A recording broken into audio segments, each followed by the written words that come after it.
as you have experienced, we didn't want to rush it. I also, Lars, want to thank you wholeheartedly, you and your team. Of course, everyone in the Commission and all the member states who have shown a huge degree of cooperation and flexibility. And this is a union where it does take 27 to tango. And we did manage to deliver on that. What I've said over and over again in the conversations with many of you is that this is or was a three-step rocket, where we're going to have a first conversation before we would walk into New York, UNGA, on the range. Then we would have the guidance of the leaders, and then we would conclude this at the Environment Council of yesterday. That is a process that we have followed. I think and I'm convinced the result, both on the NDC and on the 2040 targets, is excellent. And of course, as always in politics, the road is never a straight line. It's not a national politics, at least not in my experience, and it is not in European politics in my experience. So let me take a step back and basically exactly as Lars was saying. Leaders have already reaffirmed their strong commitment to stay in the course on the climate and environmental goals and harnessing the full potential of the industrial renewal that has to come with it. That is what we have done today. It is a deal, it is an agreement that is pragmatic, that is ambitious, that delivers speed, and it delivers flexibility. And what we need to make sure, and that is at the heart of this, is, and again, I've said that also many times, climate competitiveness and independence need to go hand in hand going forward.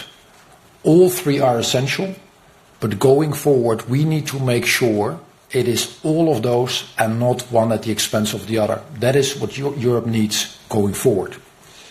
Climate competitiveness and independence. Now, climate action, because this new 2040 target sets the next milestones towards climate neutrality, and it also provides the investment horizons our industry needs. That's the other thing that many people have been asking, particularly also from business. Please give us predictability. Give us a true north so that we know what we can count on. Competitiveness, because we want Europe's climate leadership also to pay off for our economy. And this in the end is about clean tech. And independence, because we need more and we have to advance this clean transition because it will make us less dependent on others, including dubious regimes on whom we now still unfortunately rely. So we've listened to and worked with literally all parties around the table. That brought us to, I think, a very good compromise. We have agreed to a legally binding headline 2040 target of 90% with a domestic target of 85 and an up to 5 international credits. We have reaffirmed the flexibilities that we've put on the table. As I'm sure you've seen, we are also postponing ETS 2 by 1 year, and we're adopting measures on the ETS 2 implementation framework to smoothen the launch of it. And we have upheld our commitment, of course, hugely important, of coming to Belém with an ambitious NDC. Again, exactly the range that we have aimed for, 66.25 to 72.5.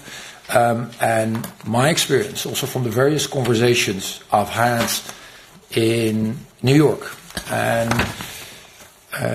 one-on-one with many others across the globe, but certainly also when I was in Brasilia a couple of weeks ago, is that the ask was, okay, this is a fantastic range.